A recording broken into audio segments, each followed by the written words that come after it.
Hey everyone, welcome back to YouTube channel exam beginner. उम्मीद है आप लोगों की प्रिपरेशन सही चल रही होगी। देखिए यहाँ पर अभी तक हम जो डेली का करंट अफेयर अपने टेलीग्राम पे शेयर करते थे, वहाँ से अब हमने स्टार्ट किया है आपको जो भी वहाँ पर टॉप पिकअप आपकी हेडलाइंस होगी करंट अफेयर की मंथली बेसिस पे, उसको हम यूट्यूब पे डिस्कस करेंगे।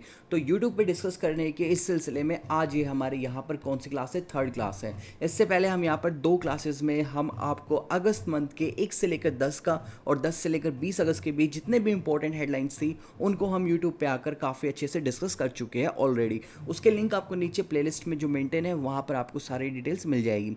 साथ ही में आज हम देखेंगे यहाँ पर 21 से लेकर 25 के बीच के जितने भी इंपॉर्टेंट हेडलाइंस थे उनको हम डिटेल में डिस्कस करने वाले हैं। ये सब आपको इतना हेल्प करने वाला है अगर आप किसी भी एग्जाम्स को फेस करने जा रहे हैं जो कि आपके गवर्नमेंट एग्जाम का है और वहाँ पर आपका करंट अफेयर के 1 से लेकर 2 या 3 4 क्वेश्चंस भी आते हैं, तो यकीन मानिए एक हल्की फुल्की इन डेली ऑब्जर्वेशंस के बेसिस पे आप वहाँ पर आराम से अपने 1 से 2 मार्क्स को सिक्योर कर सकते हैं। तो चलिए देर ना करते हुए आज हम इस सेशन को शुरू करते हैं। शुरू करने से पहले अगर आप यहाँ पर एसएससी एग्जाम की प्रिपरेशन कर रहे हैं, चाहे आपका वहाँ पे सीजीएल का हो, आपका सीपीओ, आपका स्टेनोग्राफर हो, जीडी कांस्टेबल हो, या आपका यहाँ पर हेड कांस्टेबल मिनिस्ट्रियल हो, तो ये सभी एग्जाम्स में अगर आपको जीएस को लेकर कंफ्यूजन है, जीएस आपको समझ में नहीं आ रही है, हिस्ट्री, पॉलिटी, इकोनॉमिक्स, ज्योग्राफी, और आपको यहाँ पर स्टैटिक जी के, आपको करंट अफेयर, आपको वहाँ पर अदर जितने भी इन्वायरमेंटल स्टडीज से रिलेटेड, फिजिक्स, साइंस रिलेटेड जितने भी टॉपिक्स हैं, अगर वो सब आपके लिए काफ़ी कंफ्यूजन बने हुए हैं, तो एकदम बेसिक्स से लेकर एडवांस तक का समझने के लिए आप ज्वाइन कर सकते हैं हमारे इस एसएससी जनरल अवेयरनेस बैच को, जो कि सूटेबल रहेगा हर किसी इंसान के लिए। अगर आपने ऑलरेडी में यहाँ पर जीएस को कवर किया तो आपको रिवीजन करने में काफ़ी हेल्प करेगा। अगर आप शुरुआत से पढ़ना चाह रहे हैं तो भी आपको ये काफ़ी हेल्प करने वाला है। इसको ज्वाइन करने के लिए आप हमारे प्ले स्टोर पर जाकर एप्लीकेशन को डाउनलोड कर सकते हैं, जिसका लिंक नीचे डिस्क्रिप्शन में होगा। इजीली आप प्ले स्टोर पर जाइए, एग्जाम बिगिनर टाइप कीजिए, एप्लीकेशन इंस्टॉल कीजिए और कोर्स आपको वहाँ पर मिल जाएगा। कोर्स को आप ज्वाइन कीजिए और वहाँ पर आपको वीडियो क्लासेस, आपको पीडीएफ नोट्स, आपको टॉपिक वाइज बेस, आपको प्रैक्टिस क्वेश्चंस भी दिए जाएंगे ताकि आपकी कमी में कोई भी कमी ना रह सके। तो चलिए आपकी तैयारी के लिए इस बेहतरीन बैच को ज्वाइन करने के लिए आप लिंक नीचे डिस्क्रिप्शन में जाकर ज्वाइन कर सकते हैं। देखते हैं आज देखते हैं हमारे यहाँ पर पहली हेडलाइन क्या है। पहली हेडलाइन है Maharashtra government to take the 4,000 crore loan from the Asian Development Bank to set up a medical colleges in a 12 district। यानी आपके यहाँ पर जो महाराष्ट्र गवर्नमेंट है उसने यहाँ पर रिसेंटली 4,000 करोड़ रुपीज़ का यानी 4,000 करोड़ रुपए का लोन लिया है एशिया डेवलपमेंट बैंक से। क्या करने के लिए? यहाँ पर 12 डिस्ट्रिक्ट्स में यहाँ पर कॉलेज सेटअप करने के लिए, यानी उन्हें कंस्ट्रक्ट करने के लिए। इसमें डिटेल में अगर पढ़े तो यहाँ पर 4,000 का लोन है जो कि मेडिकल कॉलेज को जलगांव, सतारा, अलीबाग, सिंधुगर, उस्मानाबाद, प्रभानी, अमरावती, रातगिरी और गदचौरली और बांद्रा, अम्बरनाथ और नासिक जैसी जो ये जितने यहाँ पर डिस्ट्रिक्ट है के महाराष्ट्र के, वहाँ के इनमें सब सुपर स्पेशलिस्ट हॉस्पिटल यहाँ पर इनको सेटअप करने हैं गवर्नमेंट को। उसके लिए उन्होंने यहाँ पर एशियन डेवलपमेंट से क्या लिया है, लोन लिया है, जिसको यहाँ पर टेक्निकली प्रोसेस के द्वारा अभी बहुत जल्द रिसीव कर लिया जाएगा, ये इन्फॉर्म कर दिया जाएगा। और साथ ही में जैसे ये रिसीव होता है तो इससे क्या होगा, एजुकेशन में, स्पोर्ट में और यूथ फेयर्स में, इन सब में ये आपके यहाँ पर काम आने वाला है। इसी के साथ में जो प्रोजेक्ट को है यहाँ पर 2 से 3 साल में कंप्लीट करने का यहाँ पर गवर्नमेंट, महाराष्ट्र गवर्नमेंट का टारगेट है। तो ये सब देखते हुए आपको यहाँ पर 2-3 बातों का ध्यान रखना है। एक तो आपके करंट अफेयर में क्वेश्चन आ सकता है, एग्जामिनर पूछ सकता है कि हाल ही में एशियन डेवलपमेंट बैंक से किस राज्य सरकार को 4,000 करोड़ रुपए का लोन प्राप्त हुआ, तो वहाँ पर आप किसको बताएंगे, महाराष्ट्र गवर्नमेंट को। या क्वेश्चन ऐसे भी पूछा जा सकता है कि महाराष्ट्र गवर्नमेंट ने 12 जिलों में अस्पताल को स्थापित करने के लिए किस संस्था से, किस अंतर्राष्ट्रीय संस्था से 4,000 करोड़ रुपए का लोन लिया, तो आप वहाँ पे मार्क कर सकते हो एशियन डेवलपमेंट बैंक, यानी आपका एडीबी। एडीबी अपने आप में काफ़ी पॉपुलर है, अक्सर इसमें एग्जामिनर क्वेश्चन पूछ लेता है स्टैटिक जीके से। अगर आपको एडीबी का पता हो, जैसे कि आपका यहाँ पर ये एशियन डेवलपमेंट बैंक है, तो एशियन डेवलपमेंट बैंक जो है आपका, ये जो कब स्थापित हुआ था, ये 1966 में इसकी स्थापना हुई थी एशियन डेवलपमेंट बैंक की। और इसका जो सेंटर है वो आपका मनीला, फिलीपींस में है। यानी एशियन कॉन्टिनेंट में जो आपका फिलीपींस कंट्री है वहाँ की जो आपकी कैपिटल है मनीला, वहाँ पर इसका एडीबी का यहाँ पर आपका क्या है, सेंटर है। और इसमें जो यहाँ पर मेंबर है एडीबी के, यानी एशियन डेवलपमेंट बैंक के जो यहाँ पर मेंबर है वो टोटल 67 मेंबर्स है। टोटल कितने मेंबर्स है? 67 मेंबर्स है। तो ये सब चीज़ें आपको बेसिक्स याद रखनी है एडीबी के बारे में और इस न्यूज़ के बारे में। तो उम्मीद है आपको ये क्लियर हुआ होगा। चलिए आगे बढ़ते हैं। ओके, नेक्स्ट है हमारे यहाँ पर government launches the second phase of Gramin Udyami project to promote the skill development and entrepreneurship amongst the tribal youth. देखिए जितने भी यहाँ पर ट्राइबल है आपके, यानी यहाँ पर जितने भी आपके आदिवासी है, उनमें जो यूथ है उनको यहाँ पर स्किल करने का एक तरह का ये प्रोग्राम है। गवर्नमेंट ने क्या किया है, अपने सेकंड फेज लॉन्च किया है ग्रामीण उद्यमी प्रोजेक्ट का। तो ग्रामीण उद्यमी प्रोजेक्ट क्या है, जो कि अभी सेकंड फेज के लिए अगस्त में इसको लॉन्च किया गया है। इसमें यहाँ पर आपका ये नेशनल स्किल डेवलपमेंट कॉरपोरेशन जो है आपका NSDC, national skill development corporation, वो आपका यहाँ पर सेवा भारती और आपका साथ में यहाँ पर कि सेवा भारती के साथ और युवा विकास सोसाइटीज़ के साथ मिलकर ये सेकंड फेज लॉन्च कर रहे हैं ग्रामीण उद्यमी प्रोजेक्ट का।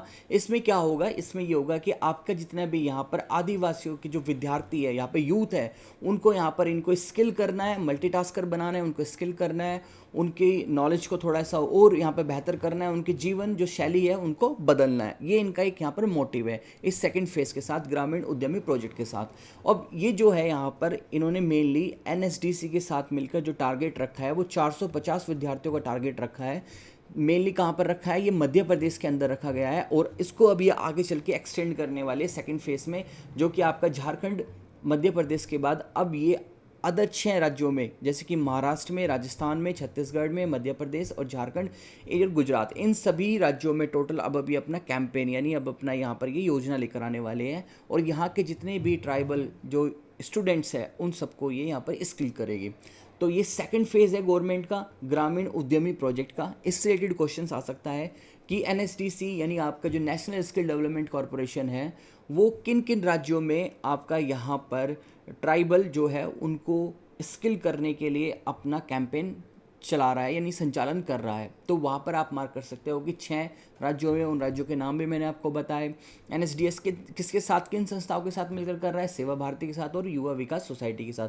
तो इस तरह से आपको ये वाली हेडलाइंस भी क्लियर हुई होगी। यहाँ से एग्जाम में कोई ना कोई क्वेश्चन जरूर बना सकता है। तो चलिए बढ़ते हैं अपने आगे क्वेश्चन। नेक्स्ट न्यूज़ देखते हैं। नेक्स्ट है हमारा यहाँ पर government grants the GI tag to the Bihar Mithila मखाने। देखिए बिहार के अंदर एक मिथिला डिस्ट्रिक्ट पड़ता है, उसके यहाँ पर एक क्षेत्र है मिथिला, उसके यहाँ पर उस क्षेत्र के मखाने जो है वो भारत सरकार ने क्या किया है, उनको ग्रांट किया है GI टैग के लिए। हर साल भारत सरकार यहाँ पर 2 या 3 हर साल के लिए भारत सरकार यहाँ पर 2-3 महीने पहले क्या करती है, GI टैग को एक GI टैग का सर्वे तैयार करती है, एक रिपोर्ट तैयार करती है। उस बार इसमें लिस्टेड किया गया है बिहार का मिथिला मखाने। बिहार के जो मिथिला मखाने हैं उनको यहाँ पर इस बार लिस्टेड किया गया है GI टैग के लिए। और इसमें आप ये देखिएगा कि यहाँ पर ये बिहार का 5वां प्रोडक्ट होने वाला है जो कि GI टैग में जा रहा है। GI टैग में जाने वाला ये बिहार का 5वां प्रोडक्ट है। ऑलरेडी इससे पहले यहाँ पर भगलपुर जारदुल के आम फेमस है, यानी आम GI टैग में लिस्टेड है।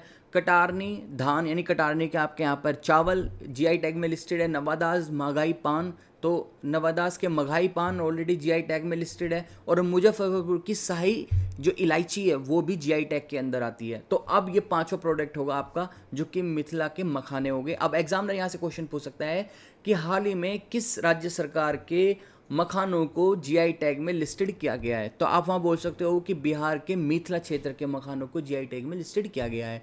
या क्वेश्चन यहाँ से ये भी जनरेट हो सकता है कि भारत का ऐसा कौन सा राज्य है जो 5 प्रोडक्ट के साथ आपके GI टैग से लिस्टेड है। तो आप बोल सकते हो वहाँ पर बिहार इस तरह का राज्य है। और जो आपका बिहार का ये जो आपका एरिया है जो कि मिथिला रीजन है, इस मिथिला रीजन में ही आपके भारत के 18% तक की यहाँ पर आपकी मखानों की खेती की जाती है।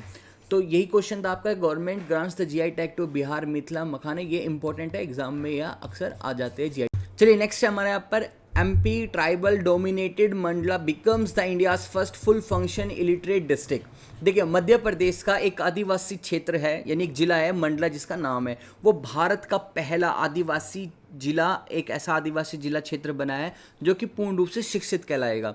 तो मध्य प्रदेश का जो मंडला शहर है यानी जिला है उसको आप बोल सकते हो कि ये जो रीजन है ये भारत का पहला फुल्ली फंक्शनल शिक्षित जिला बन चुका है।